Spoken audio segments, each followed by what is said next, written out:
I'm Elizabeth, just your average housewife living in a pretty standard life.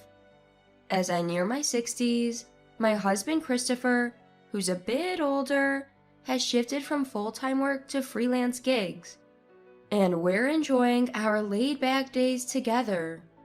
Our only son, Daniel, got married last year. At the request of his wife Stephanie, they didn't have a wedding ceremony, but they did take wedding photos in Italy, it seems. The two of them smiling happily against a backdrop of the clear blue sky and ocean. We couldn't help but laugh at how radiant they looked, which earned us a glare from our son. We're happy as long as they're happy, no matter the circumstances. The couple met far away in Stephanie's hometown and have settled there due to work commitments. Although it's not an easy drive, they usually come home for Christmas and Independence Day. And so, Independence Day has arrived once again, with our son and his wife coming home. We're home! Hello, mother-in-law. Long time no see. Thank you for coming all this way. Come in, come in. I lead Stephanie, who still seems a bit tense, into the living room. We catch up over some key lime pie I prepared for this occasion, and the conversation is lively. Well, mostly it's me doing the talking. You're too excited, Mom, Daniel says, rolling his eyes. Next to him, Stephanie smiles and nods along. Oh my, look at the time. I'll go start dinner. Stephanie, you can relax. No, please let me help. With that, Stephanie puts on the apron she brought and follows me into the kitchen. It felt odd to decline her offer, so I leave her in charge of making the soup. As we cook side by side, chatting away, I feel somewhat bashful.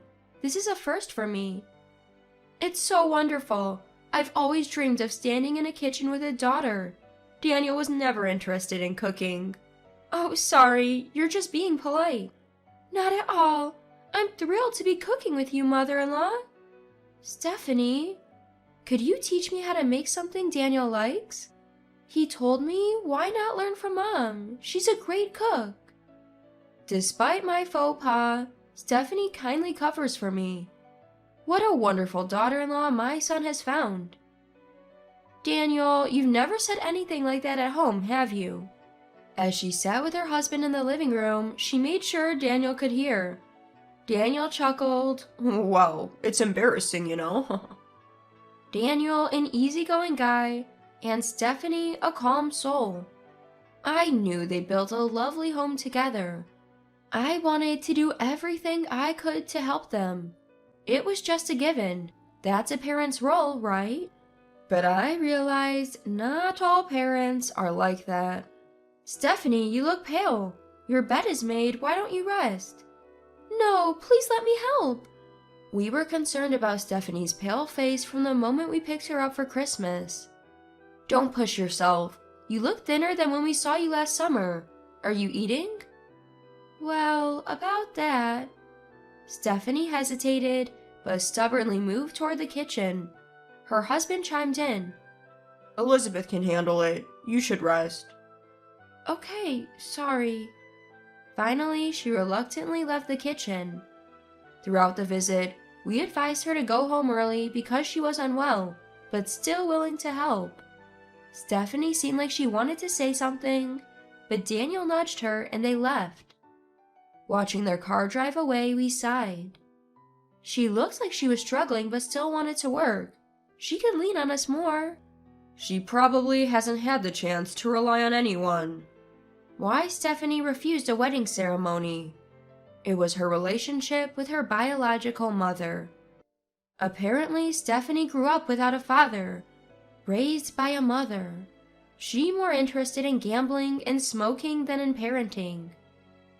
So, Stephanie's maternal grandmother took care of her, teaching her all the household chores. She passed away before Stephanie went to high school. Stephanie has been working part-time to afford her tuition at an alternative high school. She's a dedicated, hard-working woman And until their marriage, her mother had been taking most of Stephanie's earnings. Daniel told us, clenching his jaw. So, Dad, Mom, if you see Stephanie struggling, please help her. I remember the night we first met Stephanie before their marriage, when Daniel earnestly asked this of us for the first time. It was moving to see our son, who had lived life at his own pace, had finally grown up enough to have someone to protect. And it was wonderful to know that he trusted us. 2 weeks after Christmas, I usually avoid calling Stephanie unless it's necessary. I'm a chatterbox, and Stephanie tends to overthink interactions with people. Keeping a bit of distance works best for both a daughter-in-law and a mother-in-law. When I first got married, we lived with my mother-in-law, and we didn't get along at all. My husband eventually decided we should live separately. Once we did, we saw less of each other's irritating habits and managed to maintain a cordial relationship. I don't think she's a bad person after all. So when Daniel said, "Help her out if she seems to be struggling," I was torn about how involved I should get. But I just couldn't shake the memory of her pale face on Christmas. I'll just check on her, then hang up quickly.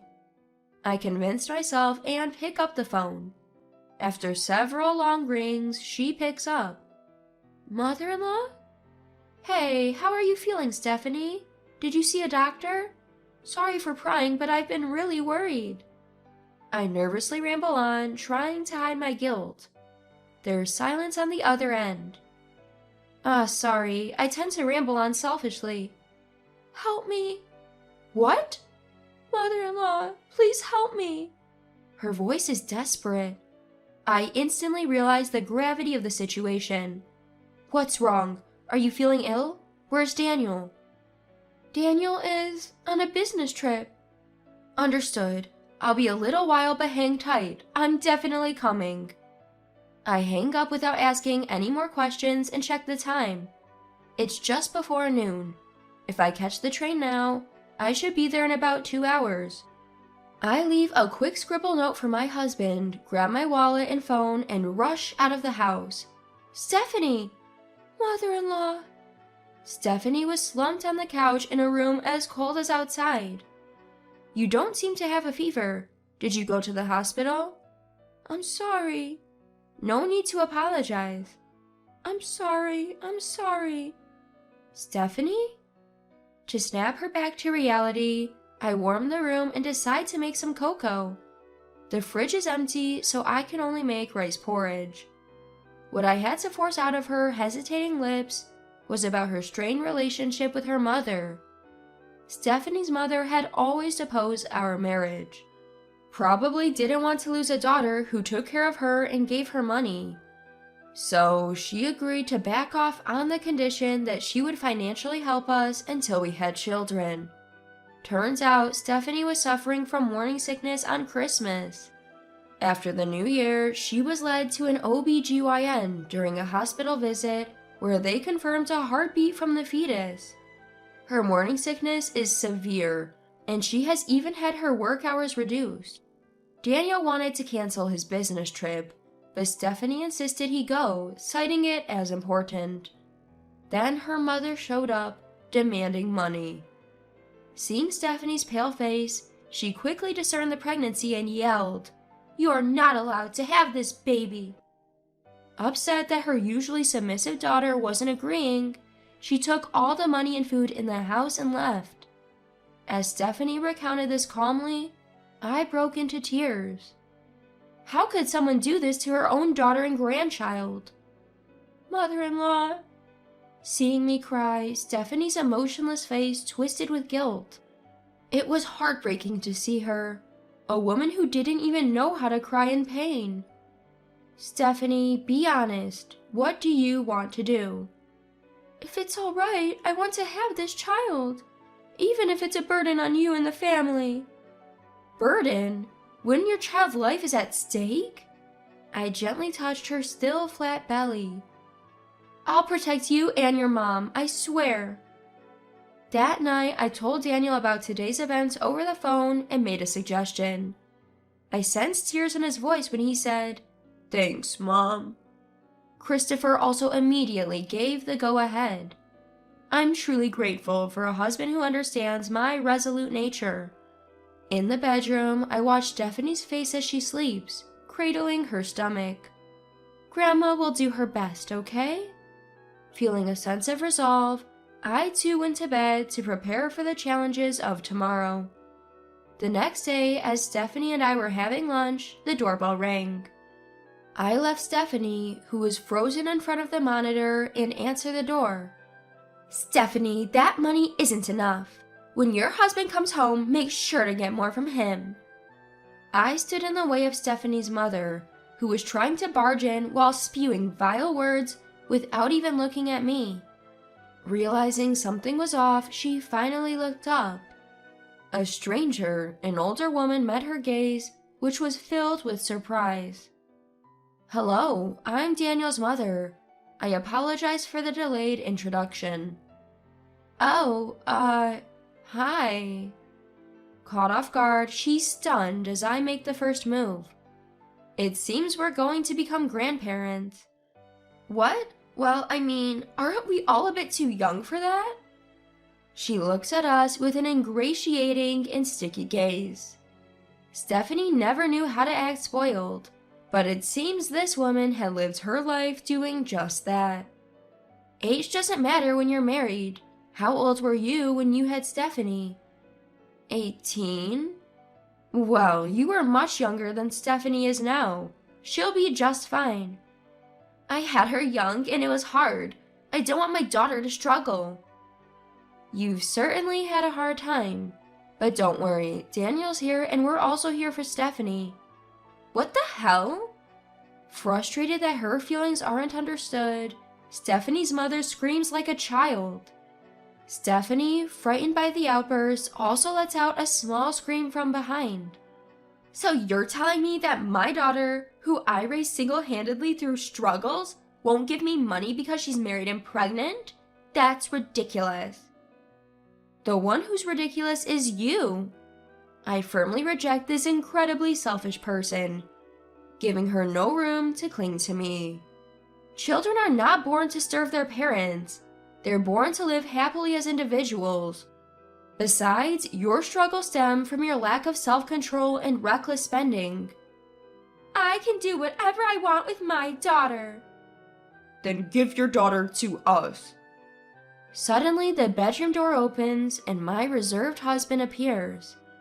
The unexpected arrival of a second person changes the color of Stephanie's mother's face, and the entrance of this somewhat intimidating older man has diminished her bravado a bit. Ignoring her changing expression, my husband takes out a thick envelope from his bag. I had set aside $50,000 for my son's wedding. I'll offer it for your daughter. $50,000? She was visibly thrilled by the sum, a sum she was not accustomed to. Well, I've spent more on raising my daughter actually. It was infuriating to watch her try to negotiate for more money rather than say her daughter couldn't be bought. That amount has probably already been paid back by your daughter, hasn't it? She seems quite self-sufficient. If you don't need it, we can call the deal off. Well, fine then. It's for my daughter and my grandchild. She snatched the envelope from my husband. Her daughter was nowhere in her gaze anymore. Let's go, Stephanie. Okay. To spare Stephanie from any more ugliness, I took her outside. But she stopped at the front door, turning to say, "Thank you for everything, Mom. Goodbye." She would soon realize what she had lost for such a small amount. But by then, Stephanie and her child had enough time to escape. 1 year later, Christmas used to be the time we waited for our son to come home. Not this year, because we have our wonderful daughter Stephanie and granddaughter Ashley here with us. Thanks for watching Ashley, mother-in-law. She slept like an angel. Did you get what you needed? Yes. Oh, I got some donuts too. How thoughtful of you. Come, sit by the fireplace. Sure. Stephanie settles in next to the fireplace, as if she's always been part of our home. You see, Stephanie and her family are living with us. When Daniel, my son, couldn't leave his job abroad, we decided Stephanie and Ashley could stay with us to be safe. Daniel had always planned on transferring back here, and just before Ashley was born, that wish came true. They could have moved out when Daniel arrived, but Stephanie wanted to live with us, so they still do. We thought there might be friction living together, but so far it's been delightful. In fact, it's brought so much life to our remaining years that had otherwise seemed set for monotony. While enjoying some delicious donuts, my husband popped in. Elizabeth, another email came through. Oh my, what does it say this time? Please give Stephanie and my grandchild back. Stephanie is my precious daughter. Since she left, it's like the fire in my heart has gone out. I have no money. If you won't return my daughter, give me money. You'll be in trouble too if something happens to me. My husband sighed in disbelief. She writes the same pitiful stuff every time. Oh, come on, Christopher. As I chuckled at his comment, Stephanie furrowed her brows and laughed awkwardly. Turns out Stephanie's mom squandered the $50,000 she got in exchange for her daughter in no time. And so we get these tragic soliloquies about her pitiful state. Hey, it's like we just changed who we're supporting. We wanted another child but couldn't have one. We got a lovely daughter for just $50,000. It's a bargain.